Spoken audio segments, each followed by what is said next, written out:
Hola, mi nombre es Elena Jaramillo Laya. En este video explicaré la tarea 4, que se trata sobre la recopilación y presentación de protocolos.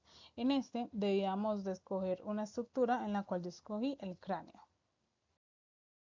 Bueno, en la primera proyección tenemos lo que es la proyección anteroposterior. En esta tenemos un chasis de 24 por 30. El rayo central va perpendicular al receptor de la imagen. El diagnóstico para utilizar esta proyección son lesiones en el cráneo, fracturas, tumores, sangrados, y en niños se puede evaluar la forma inusual del cráneo. También se puede utilizar para diagnosticar cuerpos extraños, malformaciones craneales y aire intracraneal. La posición del paciente es de bipedestación, sentado o de cúbito supino. La posición de la estructura es con las extremidades superiores al costado del cuerpo. Y los criterios de evaluación debe permanecer quieto y contener la respiración. La otra proyección que tenemos es la posterior anterior. Tenemos que el chasis es de 24 por 30. El rayo central es perpendicular al receptor de la imagen. El diagnóstico es para lesiones en el cráneo, fracturas, tumores, sangrado, y en niños pues también como para evaluar su forma inusual, cuerpos extraños, malformaciones craneanas, aire intracraneal y enfermedades degenerativas. La posición del paciente es en bipedestación o sentado, y la posición de la estructura debe colocar las manos a ambos lados de la cabeza para que sirvan de apoyo. Los criterios de evaluación es permanecer quieto y contener la respiración. Bueno, en esta que tenemos la proyección lateral, tenemos que el chasis es de 20 por 30. El rayo central es perpendicular al plano de apoyo, incidiendo sobre la línea auricular. El diagnóstico, al igual que en los otros, es para lesiones en el cráneo, fracturas, tumores, sangrado, y en los niños puedes poder ver su forma inusual, cuerpos extraños también, malformaciones craneanas y aire intracraneal y enfermedades degenerativas. La posición del paciente es de cúbito prono, sentado o en bipedestación. La posición de la estructura es la cabeza en posición lateral, ajustar la cabeza en modo plano, sagital medio. Y el criterio de evaluación es permanecer quieto y contener la respiración. Tenemos esta otra proyección que es la Town, que se considera una proyección dinámica, en la cual el chasis es de 20 por 30. El rayo central es que se angula 25 grados a 30 en sentido caudal con respecto al plano metaorbitario. El diagnóstico sigue siendo lesiones en el cráneo, fracturas, tumores, sangrado, mirar la forma inusual en el cráneo de los niños, cuerpos extraños, malformaciones y entre otros. La posición del paciente puede ser en bipedestación o sentado.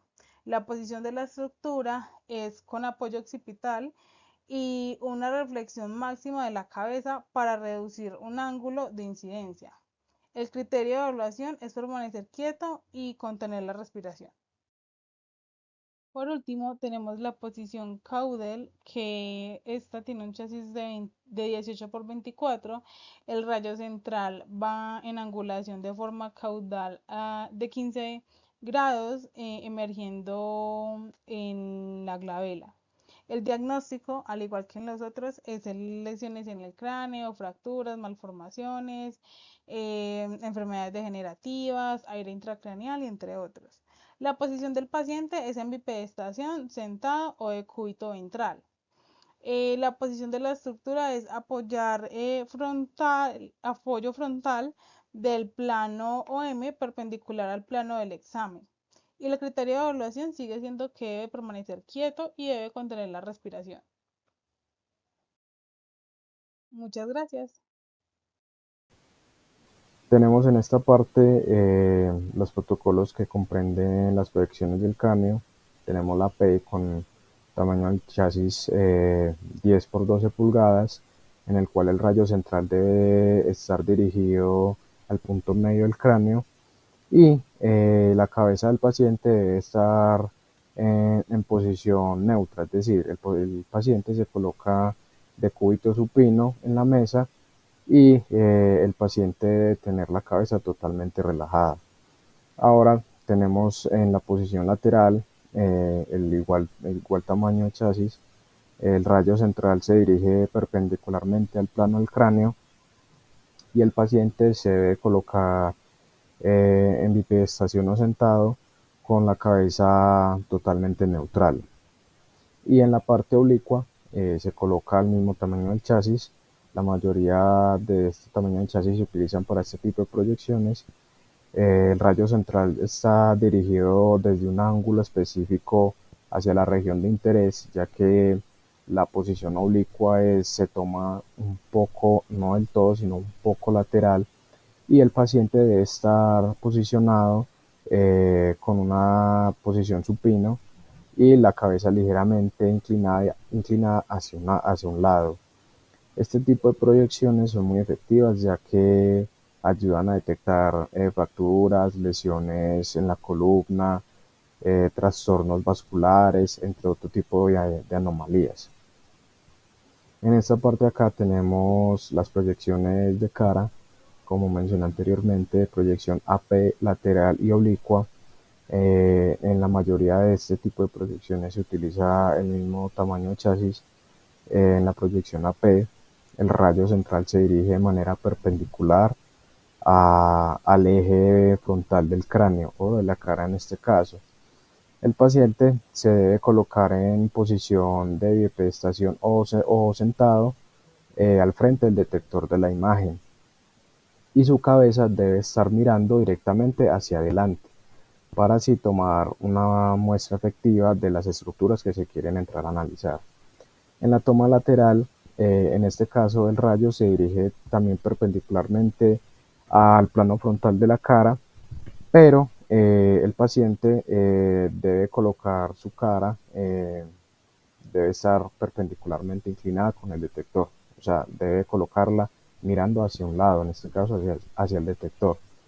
Y la oblicua es muy parecida a la del cráneo, en el cual el rayo central se dirige al ángulo específico en el que se está tomando la imagen y la cara debe estar dirigida o debe estar inclinada hacia un ángulo específico según sean las áreas de interés a la hora que se quiere entrar a analizar. Este tipo de proyecciones también son muy efectivas a la hora de, al igual que el cráneo, entrar a analizar fracturas faciales, anomalías óseas, algunos cuerpos extraños, entre otro tipo de diagnósticos. Y en esta parte de acá tenemos los protocolos de los senos paranasales, en las cuales se toman TON, que el tamaño del chasis es el mismo para todos. El rayo central se dirige hacia un ángulo en el cual el tecnólogo radiólogo lo ubica. Es muy parecido a la radiografía oblicua, en el cual el paciente se coloca en posición supina y la cabeza del paciente debe estar inclinada ligeramente hacia atrás para el plano del cráneo forme un ángulo aproximadamente de 15 a 20 grados. Eso en cuanto a la proyección TON. Ahora tenemos la proyección lateral, en el cual el rayo central se dirige lateralmente hacia el lado de interés que se quiere entrar a analizar en el paciente. El paciente se debe colocar en posición de pie y la cabeza debe estar colocada de manera neutra, es decir, no debe haber ningún obstáculo y se debe colocar mirando hacia el detector. En la proyección Waters, el haz de rayo central debe estar dirigido de manera oblicua hacia arriba o hacia abajo del cráneo, en este caso. También el paciente se debe colocar en posición de pie o sentado y la cabeza del paciente debe estar inclinada hacia atrás aproximadamente 15 grados para que la muestra o la toma de los senos paranasales sea clara y se puedan visualizar todas las estructuras de interés. Ahora en este caso, en esta parte entramos a analizar lo que serían los dibujos en comparación con las radiografías. Estas serían las partes del cráneo en comparación con la radiografía P, la radiografía lateral, que vemos que es cuando se coloca el paciente mirando hacia el detector, Tenemos también la radiografía oblicua, en el cual el paciente inclina su cabeza unos grados, según sea pues la técnica a utilizar. Ahora la radiografía de cara, en el cual son muy parecidas a las del cráneo, la P, la lateral y la oblicua.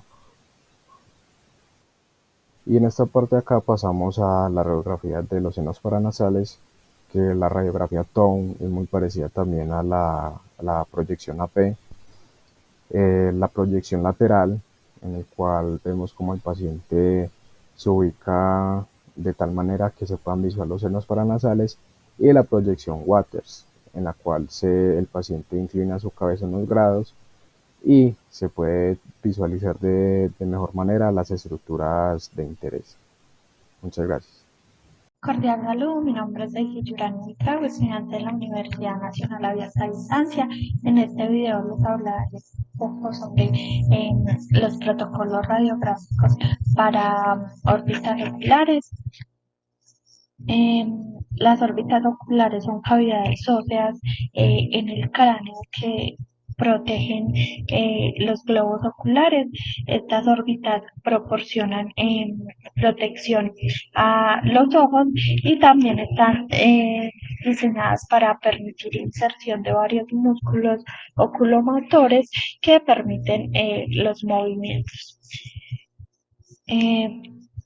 Para los protocolos de órbita tenemos principalmente tres, que serían el axial postero anterior, la oblicua axial y la Waters modificada.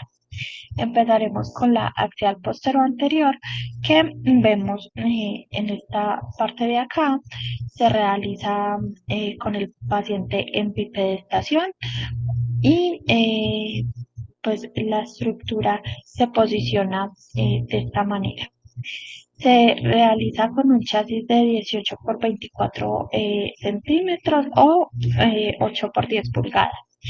Y en esta radiografía generalmente el rayo va a incidir por la parte posterior y hacia la parte anterior. El rayo va posicionado con un ángulo de 20 a 25 grados en relación podálica, y este va a salir a través del nacio, que sería esta parte de acá. El paciente puede estar en bipedestación, como lo vemos en esta imagen, o también lo podemos realizar la radiografía en sedestación o en decúbito prono sobre la mesa. Como lo vemos acá también, las palmas de las manos van descansadas a ambos lados de la cara para proporcionarle como más seguridad y estabilidad al paciente, y pues con estas irían en contacto con el buque. La posición de la estructura, el plano sagital va alineado con la línea media de la mesa o con la línea vertical, y la frente y la punta de la nariz van apoyadas en el pubis, como lo vemos en esta imagen.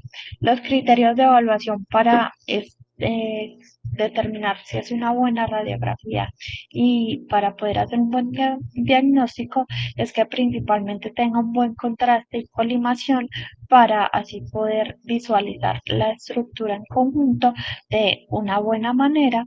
Las órbitas deben estar totalmente despejadas y hendiduras esfenoidales proyectadas por encima del borde superior del peñasco, y los bordes orbitarios superiores y laterales pues deben ser visibles. El diagnóstico para realizar esta radiografía es que haya un cuerpo extraño, se produzca una infección o molestia del paciente, haya un traumatismo, una lesión, tumores y otras anomalías en esta región. Para la water modificada tenemos algunas variaciones y la principal de estas es la posición de la estructura, ya que acá ya no apoyamos la frente, sino que apoyaríamos el mentón. El rayo central va orientado de manera perpendicular a la placa y este va a salir a través de los bordes infraorbitarios. El paciente se puede encontrar en bipedestación como en este caso, o también puede estar en sedestación o en decúbito prono sobre la mesa. El plano sagital del paciente va alineado con la línea media de la mesa o el eje vertical del pie. Y las palmas de las manos también, al igual que en la proyección anterior, van a los lados de la cara para proporcionar estabilidad al paciente. Acá en esta estructura vemos que el mentón va apoyado al buki, al igual que la nariz, y la línea orbitomeatal va alineada de forma que forme un ángulo de 55 grados con respecto a la placa. Los criterios de evaluación en esto para que se puedan, ¿no?, visualizar el suelo de las órbitas, que se vean las órbitas totalmente despejadas y pues otras estructuras importantes que también se deben visualizar para un correcto diagnóstico. Eh, Estos diagnósticos se realizan para fracturas o desplazamientos de algunos huesos de las órbitas o algunos adyacentes y tumores o fracturas. Para la proyección oblicuo-axial vemos que tenemos varias modificaciones y la principal es la posición del paciente. La posición del paciente puede estar en semiprono o también puede estar en sedestación. Y la palma de las manos también deben ir a los lados de la cara y en contacto con el buki mural. Esto para proporcionar soporte al paciente. La posición de la estructura es muy importante en este caso, ya que se debe tener en cuenta qué órbita se va a evaluar para poner la órbita lesionada alineada con la línea media de la mesa o con el buquimural. Al igual que el dorso de la nariz, los pómulos y el techo de la órbita deben estar apoyados sobre el buquimural y la línea infraorbitomeatal va perpendicular a la misma. El rayo central se dirige con una angulación podálica de 30 grados para que salga por el centro de la órbita afectada. Y los criterios de evaluación para esta radiografía son que la órbita se vea totalmente despejada, para poder observar estructuras como el conducto óptico en el centro de la órbita, ya que esto es muy importante porque por acá pasa también el nervio óptico y cualquier anomalía en esta estructura sería de gran relevancia. Y también se deberá ver el borde orbitario lateral y otras estructuras. El diagnóstico para esta radiografía es que hayan algunas anomalías óseas, ya sea fisuras y otras alteraciones y desplazamientos también óseos. Muchas gracias. Hola, mi nombre es Edna Estefanía González Escobar, estudiante del programa de Tecnología en Radiología de Imágenes Diagnósticas de la Universidad Nacional Abierta y a Distancia. Y en el presente video voy a estar socializando con ustedes los protocolos para articulación temporomandibular, conocida por sus siglas ATM. Bueno, para estos protocolos vamos a tener en cuenta 4 proyecciones que se pueden usar en rutina dependiendo de la institución y algunas especiales también dependiendo del diagnóstico del paciente o de lo que queremos observar en la imagen como tal. En la primera proyección tenemos la Catwell, que básicamente es una anterior de cráneo, como podemos observar en la imagen de este lado de acá.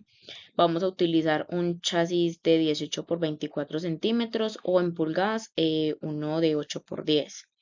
Normalmente este tipo de imágenes diagnósticas de articulación temporomandibular se pide por diagnósticos basados en disfunción de la articulación, la persona le duele al abrir la boca, al cerrar la boca, o no puede ejercer el movimiento de abrir y cerrar la boca, patologías pues como la maloclusión, el dolor, procesos inflamatorios e incluso ya procesos de traumatismo en casos pues más severos. El rayo central va a depender pues de la proyección que estemos utilizando y de la posición del paciente. En este caso, en la Cadwell, que es PA de cráneo, el rayo central va a ingresar por en la parte posterior del occipital a salir a nacio. Como vemos con esta flechita de acá, el paciente va a estar en bipedestación frente al buque mural con las manos apoyadas a los lados de la cabeza para brindar estabilidad y que no se vaya a mover para que la radiografía resultante nos quede bien tomada y se pueda distinguir pues bien em, las estructuras anatómicas que lo comprenden. Acá, por ejemplo, con las flechitas señalé pues como la parte donde estaría el cóndilo mandibular, donde se inserta pues la articulación temporomandibular. La estructura pues como tal, como vemos acá, la frente y la nariz están apoyadas en el chasis en un ángulo de 15 grados y se debe abrir la boca, en especial cuando es para ATM, para poder observar bien cómo se comporta la articulación. Y ya de esta forma, pues nos permite evaluar los cóndilos mandibulares para determinar cómo se encuentran. Pasando a la segunda proyección, tenemos la lateral derecha, que puede ser con boca abierta y también con boca cerrada. En esta proyección también vamos a estar utilizando el mismo chasis de 18 por 24 o 8 por 10.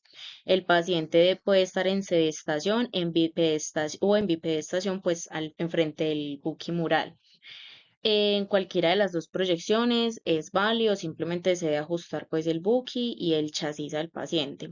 La angulación debe ser de 40 grados podálicos en caso de que el paciente esté sentado para que la angulación del rayo nos dé una mejor imagen o si no pues puede ser un rayo central directo si el paciente está en bipedestación o también angulado. Normalmente, pues el rayo también debe incidir por el conducto auditivo externo, 1.5, 2.5 centímetros detrás del canto externo de la órbita, que vendría siendo acá como señalamos con la flechita. Y como radiografía resultante tenemos estas dos, esta con la boca abierta y esta con la boca cerrada, que también nos permite evaluar los cóndilos, como podemos observar, en la de la boca abierta el cóndilo se desplaza un poco más hacia abajo, mientras que en la de la boca cerrada el cóndilo pues mantiene ahí firme donde se supone que debe estar anatómicamente. Y también se observa el conducto auditivo externo acá en el hueso temporal de la persona y ahí ya podríamos evaluar distintas patologías que encontremos como tal en la radiografía.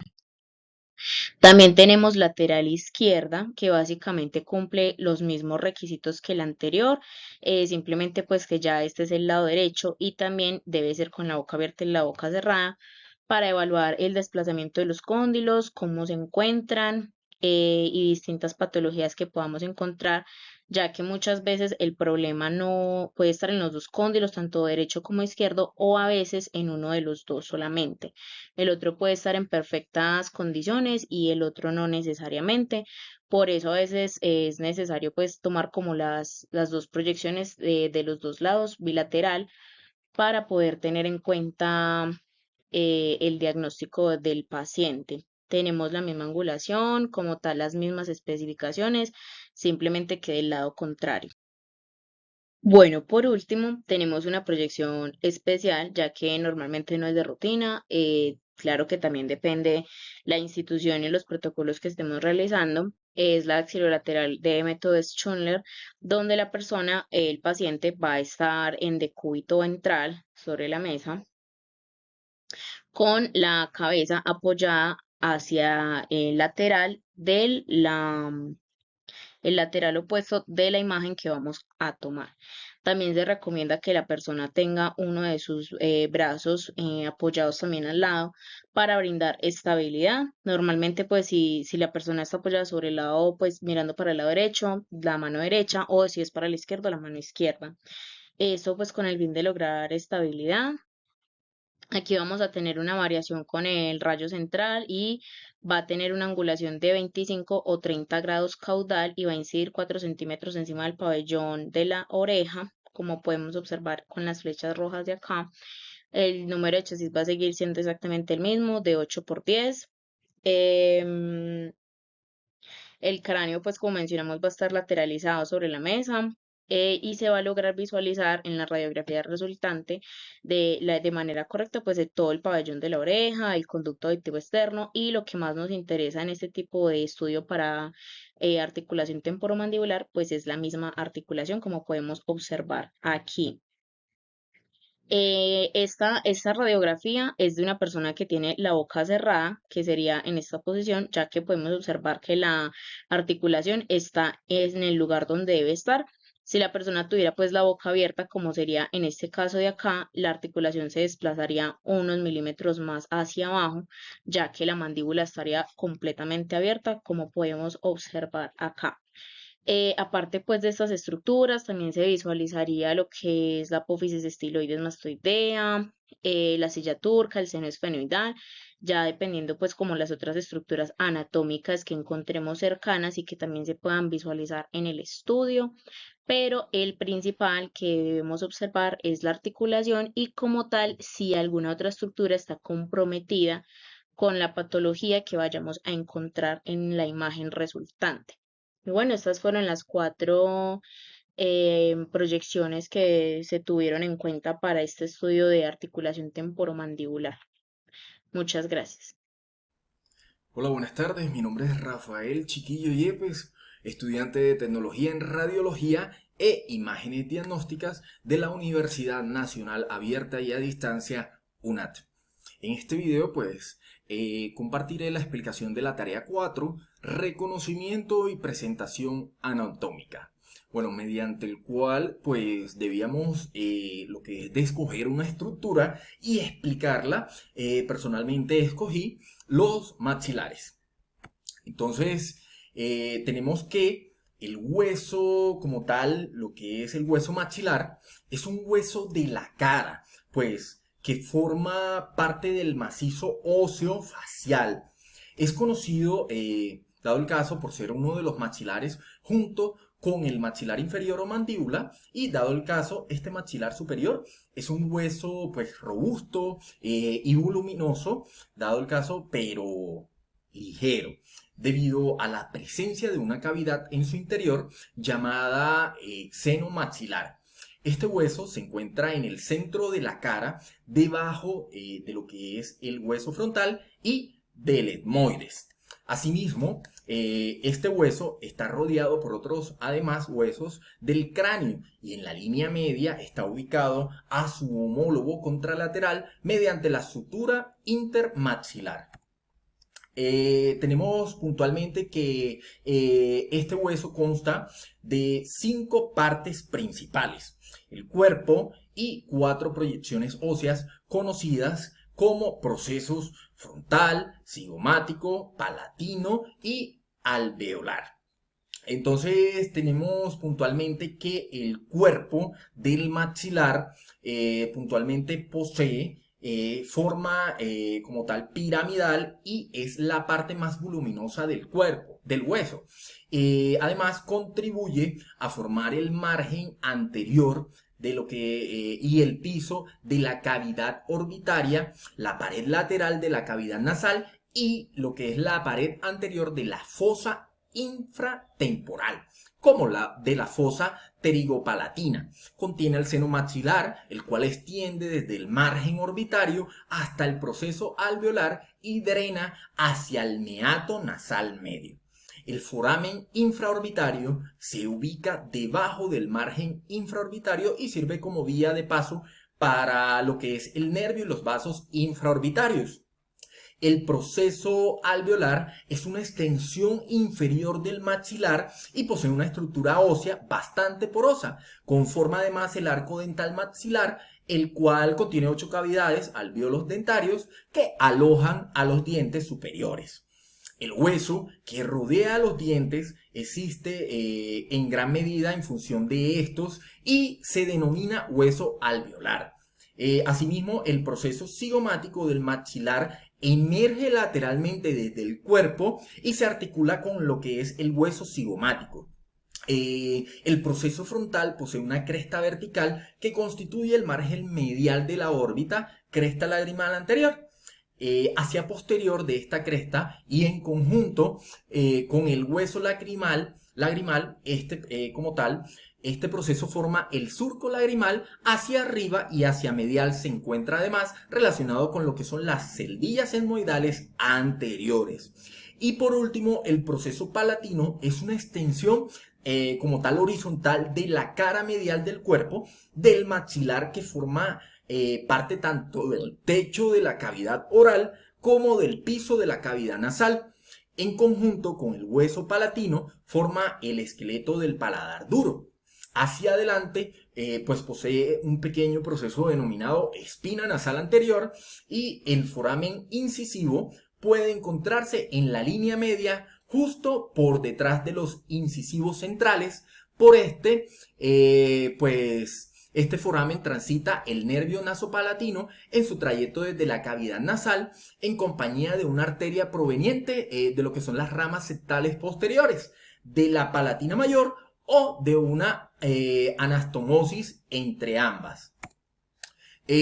Dado el caso, este hueso pues desempeña lo que son varias funciones importantes en el cuerpo humano, en las cuales pues encontramos el soporte estructural.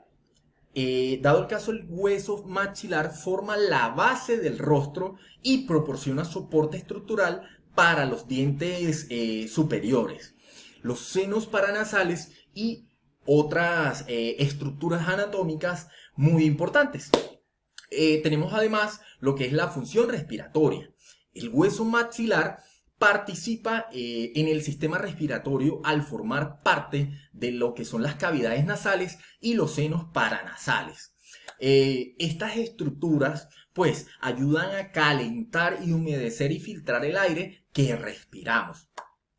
Tenemos seguidamente lo que son las funciones masticatorias, que el maxilar superior es esencial en el proceso de la masticación, ya que alberga pues los dientes superiores y proporciona una plataforma para la trituración de los alimentos.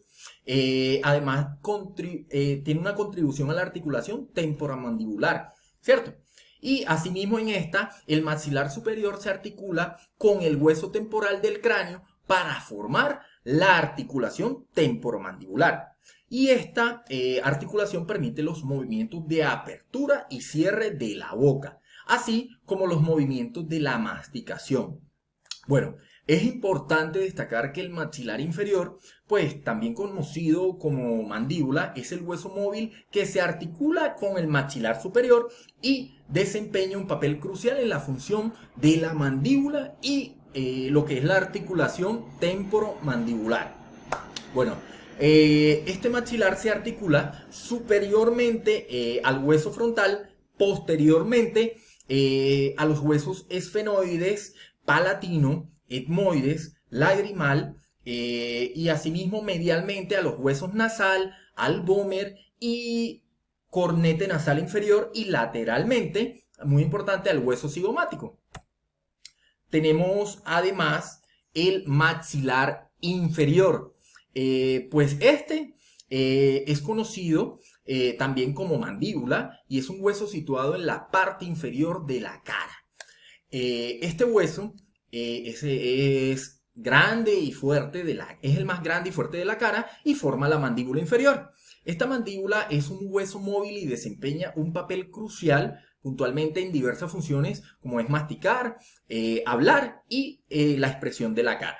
Al dividir a la mandíbula o zona mandibular anatómicamente, pues encontramos que este hueso posee un cuerpo y dos zonas ubicadas a cada lado.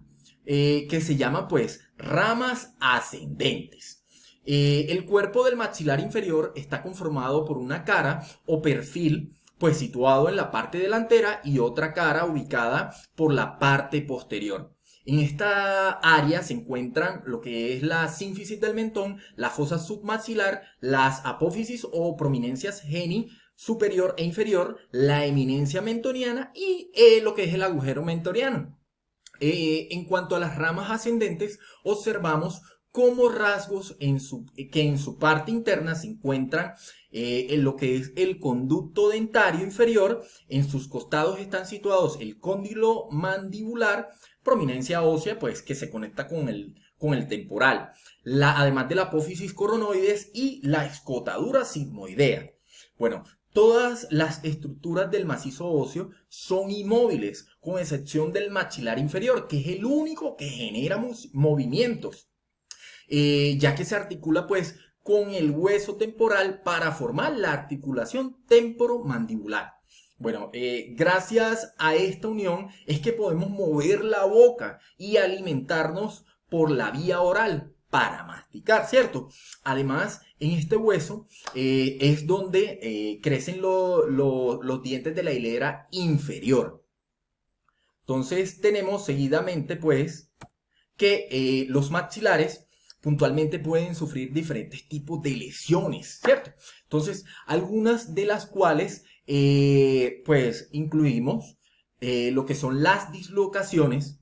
Estas dislocaciones pues de los maxilares ocurren cuando los huesos se desplazan de su posición normal.